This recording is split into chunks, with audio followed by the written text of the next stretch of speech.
अब तपाईँको बहिनीलाई साह्रै नै गाह्रो भयो भने म तयार छु है खेताला लाग्न। उसलाई नि मजा मलाई नि मजा। साले के भनिस् रे? बिचारी सृष्टि रुँदै मैले त्यो दारीसँग केही पनि गरेको छैन, त्यसैले नै मलाई नराम्रो व्यवहार गरेको हो, त्यसले सबै गाउँलेहरूको अगाडि मलाई नराम्रो बनायो, मेरो विश्वास गर्नुस् मैले त्यस्तो नराम्रो केही पनि गरेको छैन भनेर रोइरहेकी थिइन्। सबैजना त्यही वरिपरि भएकाले बिचरा जगत पनि एकदमै निराश थिए, बा आमा सीता पनि त्यस्तै निराश थिए। अनि सीताले हामीलाई थाहा छ नानी, तपाईँले कहिले पनि त्यस्तो गलत काम गर्न सक्नुहुन्न, त्यो दारी नै खराब हो, त्यो मान्छे गतिलो होइन, त्यसैले नै तपाईँलाई बदनाम गर्न खोजेको हो भनेर सीताले सम्झाउँछिन्। आमाले पनि तैँले ठिक भनिस्, हाम्रो छोरीले त्यस्तो नराम्रो काम कहिले पनि गर्दिन, तर त्यो दारी हाम्रो बदनाम गर्न खोजिरहेको छ, आखिर किन त्यसले त्यस्तो गर्यो होला, गाउँ समाजको अगाडि त्यसले हाम्रो विजेत गर्यो भनेर रिसाइरहेकी थिइन्। अनि जगत त रिसाउँदै त्यो दारीले के सोचेको छ आफूले आफूलाई, अब मैले त्यसलाई बाँकी राख्दिनँ, त्यसका त मैले करङको हड्डी भाग्छु भनेर रिसाएका थिए।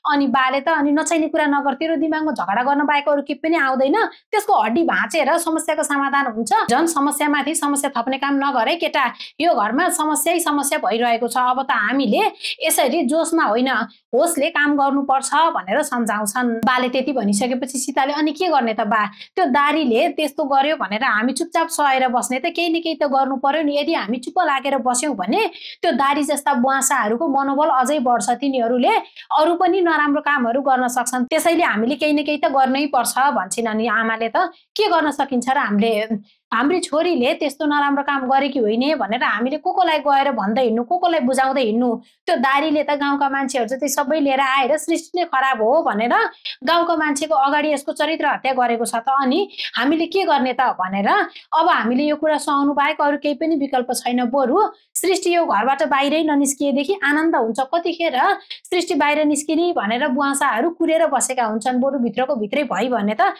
यस्तो टेन्सन त हुँदैन, आजदेखि सृष्टि घरबाट बाहिर निस्किने भनेर आमाले भनिदिन्छन्। त्यसपछि त बिचारी सृष्टि रुँदै भित्र जान्छन्। सीता पनि पछि पछि नानी भन्दै गएकी थिइन्, सृष्टि त घुप्टो परेर रोएकी रहेछिन्। अनि त्यसपछि त सीताले सम्झाउन थाल्छिन्, तर सृष्टिले हेर्नुहोस् त भाउजू, मेरो श्रीमान मर्यो त, मेरो यसमा के गल्ती, के अब मलाई बाँच्ने अधिकार छैन, के मलाई घरबाट बाहिर निस्किने अनि हाँस्ने अधिकार छैन, मेरो जिन्दगी सकियो अब भनेर रोएकी थिइन्।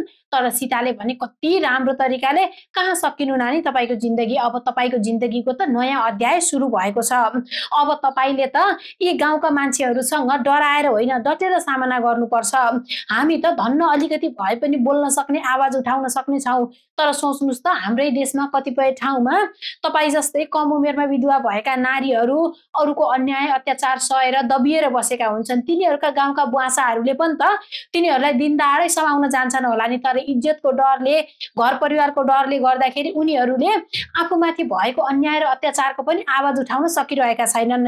हो त्यस्तै चेलीहरूको अब तपाईँ आवाज बन्नुपर्छ, यो समाजमा विधवाले पनि केही गर्न सक्छन् भनेर तपाईँले देखाउनु पर्छ नानी भनेर त सृष्टिलाई हौसला दिँदै सम्झाउँदै गर्छिन्।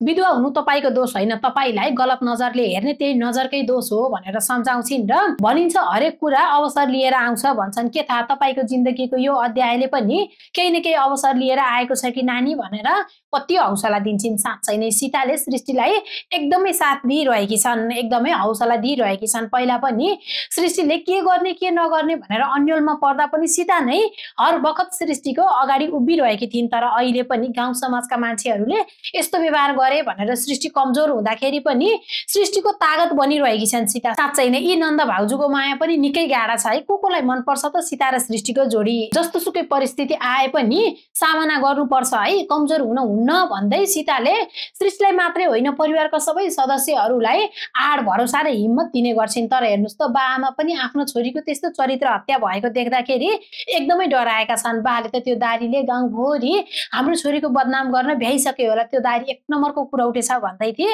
अनि त्यसपछि आमाले पनि त्यही त नि, झन् त्यो सरितेर कमले त त्यो भन्दा पनि बढी कुरा उठेछन्, कति नराम्रो भनेका हुन् त, झन् त्यो गरिमा कति विधि खुसी भयो होली त, त्यो दारीको हाम्रो छोरीले के बिगारिदिएकी थिए र यस्तो जिन्दगी दियो त्यो दारीले, हाम्रो छोरीको बदनाम गर्यो, अब यस्तो बदनाम सहेर हाम्रो छोरी कसरी बाँच्न सक्छ होली भनेर चिन्ता गर्न थाल्छ। अझ आमाले त यसरी हुँदैन जगतका बा, अब जसरी भए पनि हामीले हाम्रो छोरीको बिहे गरिदिनु पर्छ भनेकी थिइन्।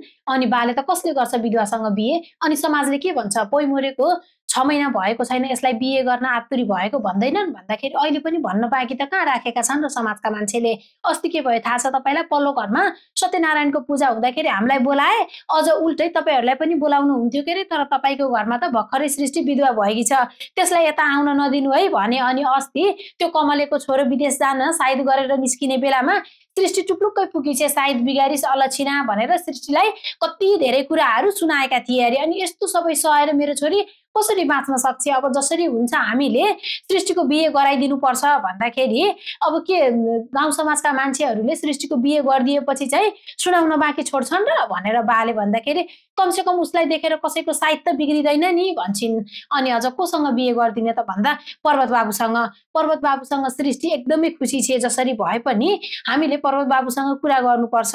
मलाई विश्वास छ पर्वत बाबुले हाम्रो समस्या बुझ्छन्, सृष्टिसँग बिहे गर्छन् भनेकी थिइन्। अनि विश्वास त तँलाई अस्ति त्यो नवीनसँग कुरा गर्न जाँदा पनि त थियो नि, खै मान्यो त नवीनले भनेका थिए। अनि त्यसपछि जाउँ न जाउँ एकचोटि कुरा गरी हेरौँ के, कुरा गर्दैमा के फरक पर्छ र भनेर आमाले कर गर्न थाल्छिन्। दारी र यता पखेरातिर बसेको रहेछ। अनि उनीसँग त्यो साथी सम्बन्ध छँदै थियो, अरू 2 जना केटाहरू पनि थियो। अनि तिनीहरूको अगाडि त हेर त कस्तो नभएको गफ लाउन थालेको।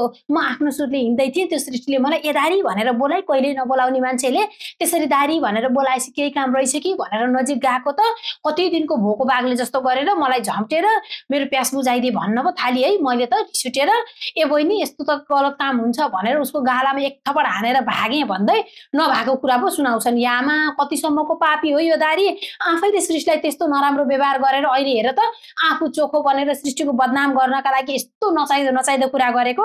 अनि अझ त्यो सम्बन्धले त दारी दाई त नामर्दै आइसके, म भएको भए मौकाको फाइदा उठाइहाल्थे नि भन्दै थियो। अनि ठ्याक्कै उताबाट जगत आउँछन्, जगतले यो कुरा सुनेका हुन्छन्। अनि त्यसपछि त अझ जगतलाई देखिसकेपछि दारीले हे भगवान्, म त त्यस्तो त्यो विधवाहरूले मलाई सबाउन आए भने त मैले मेरो धर्म छाड्दिनँ है भन्दै उहाँ के काने ठुलो मान्छे बने जस्तो गरिरहेको थियो। जगत नबोलिकन आउँदै थिए। अनि त्यो एउटा केटोले त ए जगते के भएको हो तेरो बहिनी, दिन दाडे केटा समाउन जाने, अलिकति तेरो बहिनीलाई सम्हालेर राख्न सक्दैनस् भन्छन्। अनि त्यो अर्को टोपी लाउने केटाले पनि समाउने नै जाने भए यसो कसैले नदेख्ने ठाउँमा समाउन जानुपर्छ अथवा राति भिखामा जानुपर्छ, दिन दाडे त्यस्तो गर्ने गाउँकै इज्जत जाने गरी भनेर सुनाएका थिए। जगत केही नबोलिकन गएका थिए।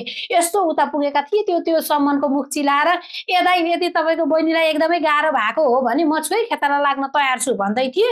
जगत त रिसाले भाउन्न हुन्छन्, के भनिस अरे आज तँलाई म नमारी छोड्दिनँ भनेर त उता पर पुगेको मान्छे पनि हान्नी गोरुले जस्तै गरेर आएर त्यो सम्मानलाई त लतार्दै पिट्न थाल्छन्। अनि बल्ल बल्ल अरूले छुट्याउँदै थिए, त्यो सम्मान पनि सकिर नसकी लड्दै थियो, जगतले पनि लत्ताले हान्दै थिए। अनि बल्ल बल्ल तिनीहरूले छुट्याएपछि जगत रिसाएर जान लाग्दाखेरि के अरे किन यसरी आफूले आफूलाई ठुलो सम्झेका छौ? यदि तिम्रो बहिनीले त्यस्तो नराम्रो काम गरेको भए हामीले भन्थ्यौँ र तिम्रो बहिनीले जस्तो सुकै काम पनि गर्दै हिँड्न हुने, हामीले चाहिँ केही पनि भन्न नहुने। दुनियाँलाई चोरदोष लाउनुको साटो आफ्नो घरको ट्याङ्का बलियो बनाउन, अनि त्यसपछि त कसैलाई नि दोष लाउनु पर्दैन नि। यही पारा हो भने गाउँभरिका सबै तन्नेरीहरूलाई ज्वाइँ भन्दै हिँड्नु पर्ला नि भनेर त त्यस्तो तरिकाले सुनाइदिन्छन्। त्यसपछि त बिचरा जगत एकदमै रिसाले भाउन्न भएर भनिँदै त्यहाँबाट पछाडि पनि नफर्किकन हेर्दै गएका थिए। अलि तलै पुगेपछि त त्यो डिलको छेउमा बसेर त जगत त रुन पो थाल्छन्। बिचरी आफूले फुलसरी हुर्काएकी बहिनीलाई त्यसरी गाउँ समाजका मान्छेहरूले नराम्रो वचन लाग्दाखेरि, उसको चरित्र हत्या गर्न खोज्दाखेरि कुन चाहिँ दाइलाई पीडा हुँदैन र जगत त बेसरी रुन्छन्। अनि केही बेरमा आँसु सासु पुछेर रिसाउँदै जान्छन्। यता फेरि सृष्टिका बाआमा पर्वतको घरमा जाँदै थिए। अनि आँगनमा चाहिँ हेडसर र पर्वत गफ गरेर बस्दै थिए। हेडसरले यसपटकको भर्ना कार्यक्रम त वृहत गर्नुपर्छ है सर भन्दै थिए। सरले पनि म पनि यही विषयमा तिमीसँग कुरा गर्न आएको भन्दै थिए। ठ्याक्कै पर्वतले देख्छन् ए काका काकी पनि आउनु भएछ, के कति कामले आउनुभयो भन्छन्।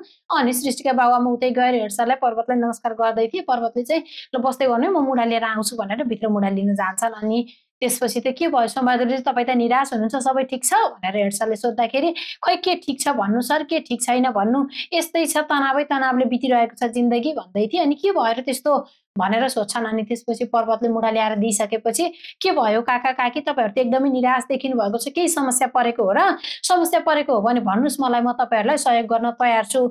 निर्धक्कसँग भने हुन्छ, के भयो भनेर सोध्छन्। तर सृष्टिका बाआमा बोल्नै सक्दैनन्। अनि त्यसपछि त के सृष्टिलाई केही भएको हो र भनेर फेरि सोध्छन्, तर पनि केही जवाफ दिन सक्दैनन्। अनि भन्नु न भन्नु, निर्धक्कसँग भन्नु, के भयो तपाईँलाई, के कति कामले यहाँ आउनुभयो भन्दाखेरि सृष्टिलाई त्यो दारीले कति नराम्रो आरोप लगायो भन्छन्। भन्छन्। अनि हेर्साले कस्तो आरोप भन्दाखेरि त सृष्टि पानी लिन गएकी थिए, त्यो दारीले सृष्टिलाई जबरजस्ती गरेछ। बिचरा त्यो सृष्टि रुँदै र कराउँदै दारीले मलाई नराम्रो गर्यो भनेर घरमा आएकी थिए, तर त्यति नै बखत त्यो दारीले 2-4 जना मान्छे लिएर आएर सृष्टिले नै म माथि आक्रमण गरेकी हो, सृष्टिले नै मलाई त्यसरी समातेकी हो भनेर यस्तो नराम्रो आरोप लगायो। बिचरी सृष्टि त मर्नु न बाँच्नु भएर जिरहेकी छे भनेर आमाले पनि त्यस्तै कुरा गर्छिन्, बाले पनि त्यस्तै कुरा गर्छन्। अनि त्यसपछि त बिचरा के गर्नु त, हाम्रो समाजको नजरै यस्तै छ। जो अलिकति हेपिएको छ, जो अलिकति दबिएको छ, जो कमजोर छ, त्यसैलाई नै गलत देख्ने त हुन्नी भन्छन्। अनि त्यसपछि त सृष्टिले अब यसरी नै विधवाको जिन्दगी बिताउनु पर्यो भने त मेरो छोरी बाँच्दिने होला, गाह्रो रहेछ यो समाजमा छोरीलाई बचाउनको लागि भनेर यस्तै यस्तै कुरा गर्दै थिए। अनि हेडसरले चाहिँ के गर्नु सोमबहादुरजी, अब विधवासँग को बिहे गर्न तयार हुन्छ र भनेर हेडसरले कुरा गर्दाखेरि पर्वतले त यदि तपाईहरूलाई केही गाह्रो अप्ठ्यारो हुँदैन भने म सृष्टिसँग बिहे गर्न तयार छु भन्छन्। अझ तपाईहरूले स्वीकार्नुहुन्छ भने, अनि सृष्टिले पनि मलाई स्वीकार्छिन् भने तपाईहरूले जहिले भन्नुहुन्छ म तैले बिहे गर्न राजी छु भनेर पर्वतले भनिदिइसकेपछि त सृष्टिका बाआमा एकदमै खुसी हुन्छन्। तपाईँ त हाम्रा लागि भगवान भएर आउनुभयो, अब भगवानै हाम्रो अगाडि सहयोग गर्न आइसकेपछि हामीले तपाईँका कुरा किन मान्थेनौ र भनेर यस्तै कुरा गर्छन्। अनि तर पहिला सृष्टिलाई सोध्नु होला, यदि सृष्टिले हुन्छ भनिन् भने मात्रै म बिहे गर्न तयार छु भनेर पर्वतले भनिसकेपछि हेडसरले चाहिँ तर पर्वत भन्दै थिए। अनि पर्वतले तर सर केही पनि होइन सर, मलाई सृष्टिको विगतसँग होइन, मलाई सृष्टिको वर्तमानसँग सरोकार छ भन्छन्। त्यसपछि त सृष्टिका बाआमा दुवैजना खुसी हुन्छन्। अनि आमाले चाहिँ ल त्यसो हो भने हामी अहिले गएर छोरीसँग कुरा गर्छौँ, जाउँ जगतका बा भनेर दुईजनालाई नै नमस्कार गरेर उनीहरू खुसी हुँदै घरतिर जान्छन्। सृष्टिलाई गाउँका मान्छेहरूले नराम्रो आरोप लगाए भनेर बाबुआमाको मन एकदमै चिरिएको छ। अब कसरी हुन्छ, हामीले हाम्रो छोरीको बिहे गराइदिनु पर्छ, हाम्रो छोरीलाई यो समाजमा बाँच्ने अधिकार छ, तर यसरी हेला सहेर होइन बिहे गरे भने कमसेकम गाउँका मान्छेहरूले उसलाई नराम्रो व्यवहार त गर्दैनन् भनेर लागि परेका छन्। अब अस्ति नवीनसँग कुरा गर्दाखेरि नवीनले म बिहे गर्दिन भने, अब आज चाहिँ पर्वतको घर जाँदा पर्वतले आफै म बिहे गर्न तयार छु भनेर सृष्टिका बाआमालाई भनेका छन्।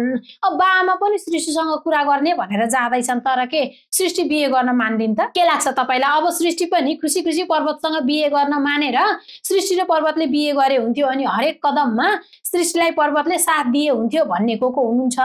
आफ्नो विचार कमेन्ट गरी भिडियोमा लाइक अनि च्यानललाई सब्स्क्राइबका साथै आगामी भाग सिधा हेर्नको लागि नबिर्सनु होला।